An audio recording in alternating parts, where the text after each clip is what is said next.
कृपया चैनल को सब्सक्राइब करें। धन्यवाद। ओम नमः शिवाय। हर हर महादेव। भगवान भोलेनाथ आप सभी भक्तों पर सदैव ही अपनी कृपा बनाए रखे। मित्रों, देवों के देव महादेव बहुत ही भोले माने जाते हैं, इसलिए इनका एक नाम भोलेनाथ भी है।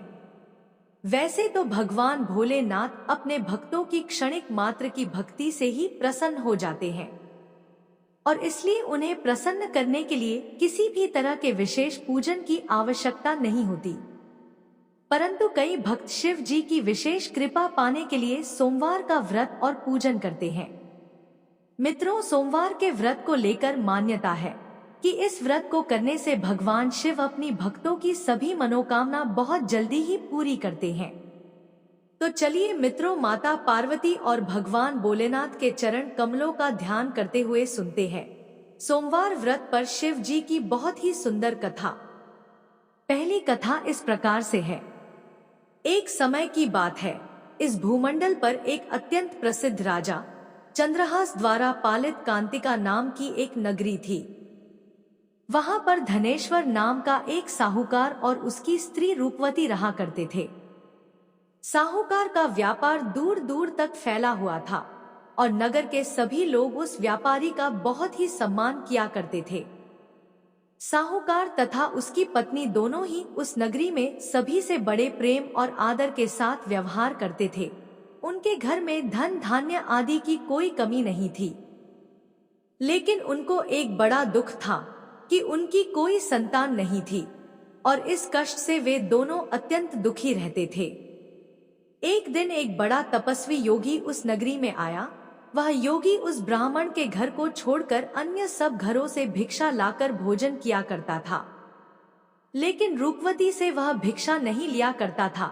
एक समय वह किसी अन्य घर से भिक्षा लेकर गंगा किनारे जाकर भिक्षान्न को प्रेम पूर्वक खा रहा था। तभी धनेश्वर ने योगी को देखा और अपनी भिक्षा के अनादर से दुखी होकर योगी से बोला, महात्मन, आप सब घरों से भिक्षा लेते हैं परंतु मेरे घर की भिक्षा कभी भी नहीं लेते, इसका कारण क्या है? योगी ने कहा कि निसंतान के घर की भीख पतितों के अन्न के तुल्य होती है और जो पतितों का अन्न खाता है वह भी पतित हो जाता है। चूंकि तुम निसंतान हो, अतः पतित हो जाने के भय से मैं तुम्हारे घर की भिक्षा नहीं लेता हूँ। धनेश्वर यह बात सुनकर अपने मन में बहुत दुखी हुआ और हाथ जोड़कर योगी के पैरों पर गिर पड़ा तथा दुखी भाव से कहने लगा, हे महाराज, यदि ऐसा है तो आप मुझको पुत्र प्राप्ति का उपाय बताइए। आप सर्वज्ञ हैं, मुझ पर अवश्य ही यह कृपा कीजिए। धन की मेरे घर में कोई कमी नहीं, परंतु मैं पुत्र न होने के कारण अत्यंत दुखी हूँ। आप मेरे इस दुख का हरण करें, आप सामर्थ्यवान हैं।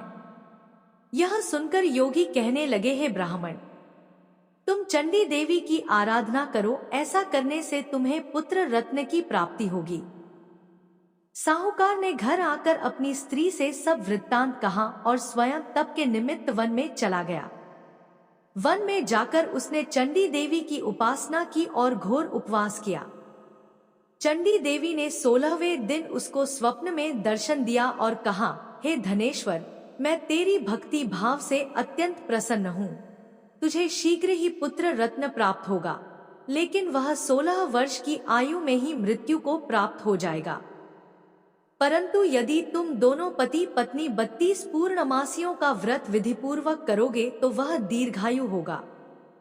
जितनी तुम्हारी सामर्थ्य हो उतने आटे के दिए बनाकर शिवजी का पूजन करना और पूर्णमासी का व्रत रखना। प्रातः काल होने पर इस स्थान के समीप ही तुम्हें एक आम का वृक्ष दिखाई देगा। उस पर चढ़कर एक फल तोड़कर शीघ्र अपने घर चले जाना और अपनी स्त्री से सब वृत्तांत कहना। जब वह श्री शंकर जी का ध्यान करके उस फल को खा लेगी, तब भगवान शंकर की कृपा से वह गर्भवती हो जाएगी। जब वह ब्राह्मण प्रातः काल उठा तो उसने उस स्थान के पास ही एक आम का वृक्ष देखा जिस पर एक आम का फल लगा हुआ था।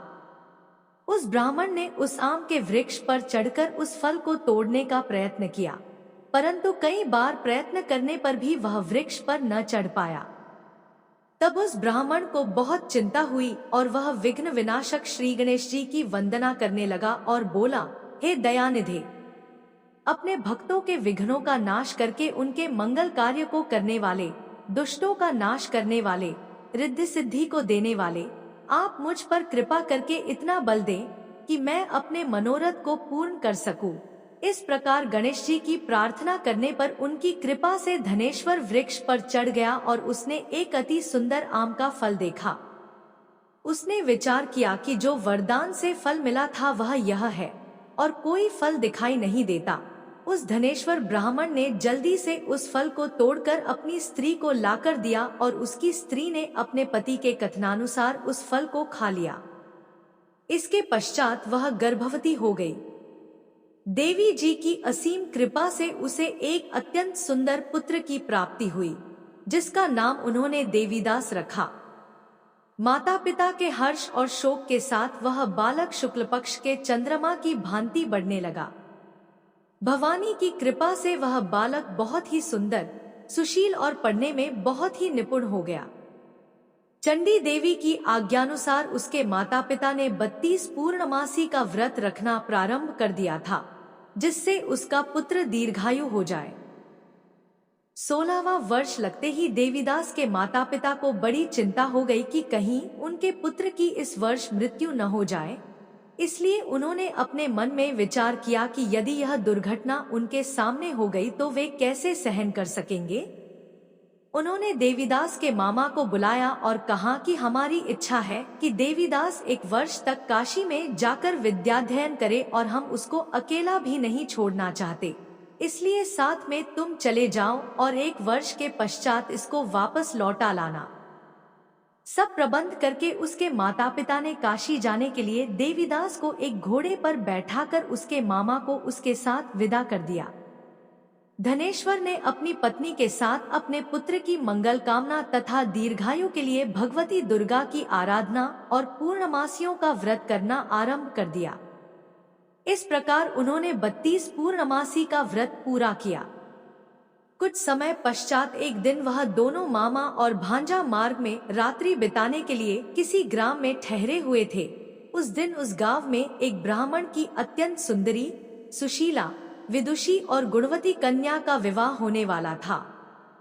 जिस धर्मशाला के अंदर वर और उसकी बारात ठहरी हुई थी, उसी धर्मशाला में देवीदास और उसके मामा भी ठहरे हुए थे। संयोगवश कन्या को तेल आदि चढ़ाकर मंडप आदि का कृत्य किया जा रहा था, लेकिन लग्न के समय वर को धनुर्वात मतलब एक वायुरोग जिसमें शरीर धनुष की तरह झुककर टेढ़ा हो जाता है हो गया। इस कारण वर के पिता ने अपने कुटुंबियों से परामर्श करके निश्चय किया कि यह देवीदास मेरे पुत्र जैसा ही सुंदर है, मैं इसके साथ ही लग्न करा देता हूँ और बाद में विवाह के अन्य कार्य मेरे लड़के के साथ हो जाएंगे। ऐसा सोचकर उन्होंने देवीदास के मामा से जाकर बोला कि तुम थोड़ी देर के लिए अपने भांजे को हमें दे दो, जिससे विवाह के लग्न के सारे कृत्य सुचारू रूप से हो सके। तब उसका मामा कहने लगा कि जो कुछ भी कन्यादान के समय वर को मिले वह सब हमें दे दिया जाए, तो मेरा भांजा इस बारात का दूल्हा बन जाएगा। यह बात वर के पिता ने स्वीकार कर ली और उसने अपने भांजे को वर बनने के लिए भेज दिया और उसके साथ सब विवाह कार्य रात्रि में विधिपूर्वक संपन्न हो गया। तो पत्नी के साथ वह भोजन न कर सका और अपने मन में सोचने लगा कि न जाने यह कैसी स्त्री होगी। वह एकांत में इसी सोच में पड़ गया तथा उसकी आंखों में आंसू आ गए। तब वधू ने पूछा कि क्या बात है, आप इतने उदासीन व दुखी क्यों हो रहे हैं। तब उसने सब बातें जो वर के पिता व उसके मामा में हुई थी उसको बतला दी। तब कन्या कहने लगी कि यह ब्रह्म विवाह के विपरीत कैसे हो सकता है। देव, ब्राह्मण और अग्नि के सामने मैंने आपको ही अपना पति बनाया है, इसलिए आप ही मेरे पति हैं। मैं आपकी ही पत्नी रहूंगी, किसी अन्य की कदापि नहीं। तब देवीदास ने कहा, ऐसा मत करिए, क्योंकि मेरी आयु बहुत कम है। मेरे पश्चात आपकी क्या गति होगी, इन बातों को अच्छी तरह विचार लो। परंतु वह दृढ़ विचार वाली स्त्री थी। बोली कि जो आपकी गति होगी वही मेरी गति होगी। हे स्वामी, आप उठिए और भोजन करिए, आप निश्चय ही भूखे होंगे। इसके बाद देवीदास और उसकी पत्नी दोनों ने भोजन किया तथा शेष रात्रि वे सोते रहे। प्रातः काल देवीदास ने अपनी पत्नी को 3 नगों से जड़ी हुई एक अंगूठी दी, एक रुमाल दिया और बोला, हे प्रिय, इसे लो और संकेत समझकर स्थिर चित्त हो जाओ।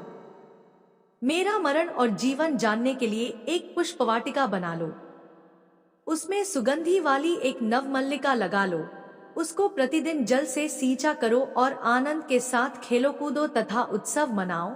जिस समय और जिस दिन मेरा प्राणांत होगा ये फूल सूख जाएंगे और जब ये फिर हरे हो जाएं, तो जान लेना कि मैं जीवित हूँ। यह समझा कर वह चला गया।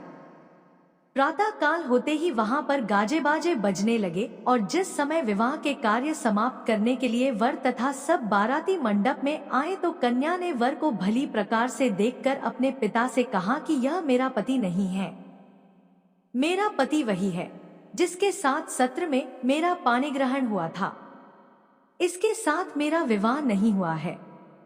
यदि यह वही है तो बताए कि मैंने इसको क्या दिया। मधुपर्क और कन्यादान के समय जो मैंने भूषणादि दिए थे उन्हें दिखाए तथा रात में मैंने क्या गुप्त बातें कही थी वह सब सुनाए।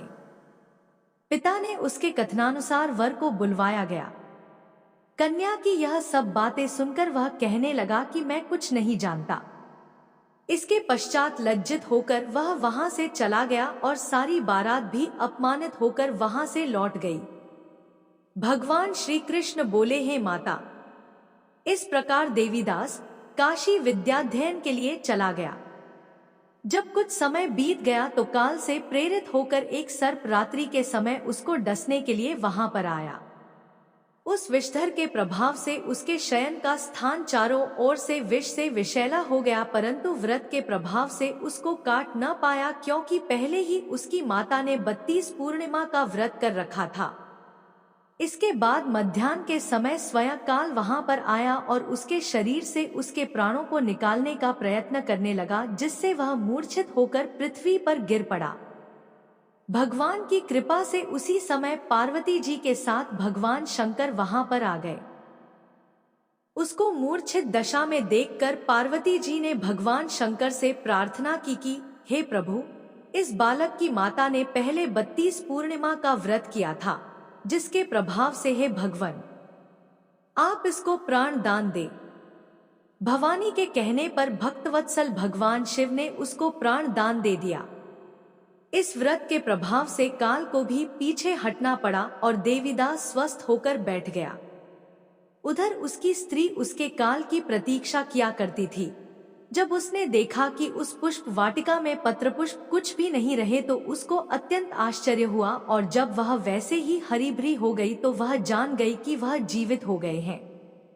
यह देखकर वह बहुत प्रसन्न मन से अपने पिता के कहने लगी कि पिताजी, मेरे पति जीवित हैं, आप उनको ढूंढना शुरू करें। जब 16वां वर्ष व्यतीत हो गया तो देवीदास भी अपने मामा के साथ काशी से चल दिया। इधर उसके ससुर उसे ढूंढने के लिए अपने घर से जाने वाले ही थे कि वह दोनों मामा भांजा वहां पर आ गए। देवीदास को आता देखकर उसका ससुर बड़ी प्रसन्नता के साथ अपने घर में ले आया। उस समय नगर के निवासी भी वहां इकट्ठे हो गए और सबने निश्चय किया कि अवश्य ही इसी बालक के साथ इस कन्या का विवाह हुआ था। उस बालक को जब कन्या ने देखा तो पहचान लिया और कहा कि यह तो वही है जो संकेत करके गया था।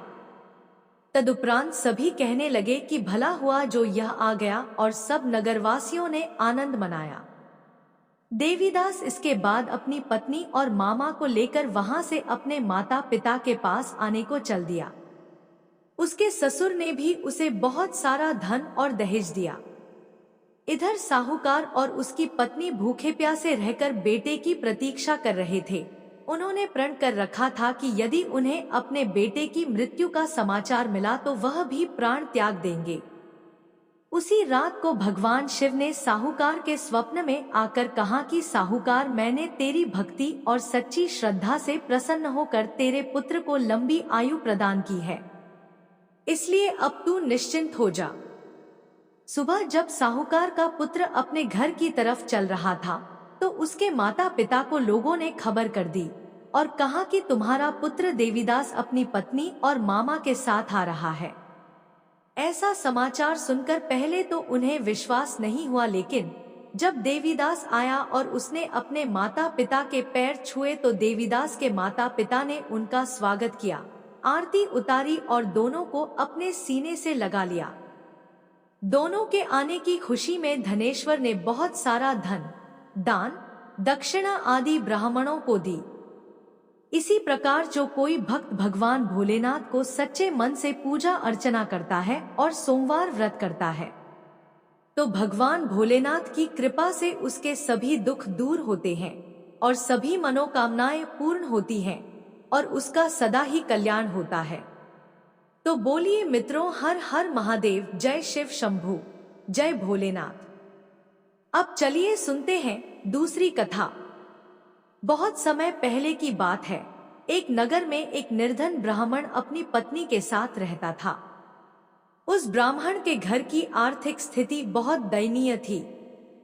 उसके घर में ना तो भोजन के लिए पर्याप्त अन्न था और ना ही कोई साधन जिससे जीवन आसानी से चल सके। लेकिन ब्राह्मण बड़ा ही धर्मपरायण व्यक्ति था और भगवान शिव का परम भक्त था। ब्राह्मण हर सोमवार को व्रत रखता और सच्चे मन से शिव जी की पूजा अर्चना किया करता था। उसका विश्वास था कि भगवान शिव उसकी भक्ति से प्रसन्न होकर एक दिन उसकी सभी परेशानियों का अंत करेंगे। हालांकि ब्राह्मण की पत्नी उसकी इस पूजा और व्रत से संतुष्ट नहीं रहती थी। वह अक्सर कहती, सिर्फ पूजा पाठ करने से पेट नहीं भरता, हमें अन्य कम करने चाहिए जिससे हम अधिक धन कमा सके। लेकिन ब्राह्मण हर बार उसे शांत करते हुए कहता, धन और साधन से अधिक महत्वपूर्ण है शिव जी की कृपा। शिव जी की आराधना से हमारी सभी समस्याएं अवश्य समाप्त होंगी, बस थोड़ा धैर्य रखो। ऐसा कहकर ब्राह्मण अपने पूजा पाठ में लग गया। इसी प्रकार से एक दिन ब्राह्मण रोज की तरह भोजन पकाने और बाजार में बेचने के लिए जंगल में लकड़ियां काटने गया। जब ब्राह्मण लकड़ी काट रहा था तो उसे जंगल में एक बूढ़ा साधु मिला जो बहुत ही तेजस्वी और दिव्य प्रतीत हो रहा था। साधु ने ब्राह्मण को देखकर कहा, वत्स, तुम्हारे चेहरे पर चिंता की रेखाएं क्यों हैं? क्या बात है? ब्राह्मण ने दुखी होते हुए अपनी गरीबी और अपने जीवन की कठिनाइयों का वर्णन किया। साधु ने मुस्कुराते हुए कहा, तुम्हारी समस्याओं का समाधान तुम्हारे विश्वास में ही छिपा है। तुम भगवान शिव की आराधना करो और सच्चे मन से सोमवार व्रत का पालन करो। शिव जी अत्यंत कृपालु हैं। यदि तुम्हारी भक्ति सच्ची है तो वे अवश्य ही तुम्हारी मदद करेंगे। साधु की बातें सुनकर ब्राह्मण का विश्वास और दृढ़ हो गया। वह घर लौटकर अपनी पत्नी को साधु की बातों के बारे में बताता है और दोनों ब्राह्मण ब्रह्माणी ने निश्चय किया कि वे पूरी श्रद्धा और विश्वास के साथ सोमवार व्रत करेंगे। अब तो हर सोमवार ब्राह्मण और उसकी पत्नी उपवास रखते, शिव जी का अभिषेक करते और पूरी निष्ठा से उनकी पूजा अर्चना किया करते थे। कुछ ही समय में उनके जीवन में परिवर्तन आने लगा। अब तो ब्राह्मण को लकड़ी बेचने पर पहले से अधिक धन मिलने लगा।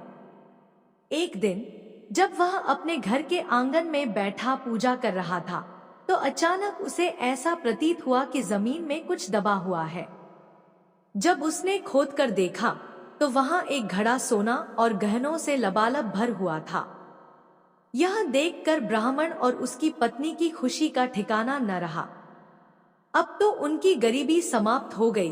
उनकी भक्ति और श्रद्धा ने उन्हें भगवान शिव की कृपा का पात्र बना दिया था। ब्राह्मण ने सारा श्रेय भगवान शिव को दिया और कहा, यह सब शिव जी की कृपा है। अगर हम सच्चे मन से उनकी आराधना करें तो वह हर कष्ट हर लेते हैं। मित्रों, यह कथा हमें सिखाती है कि सच्चे मन, श्रद्धा और धैर्य के साथ भगवान शिव की पूजा करने से जीवन की सभी कठिनाइयां समाप्त हो सकती हैं।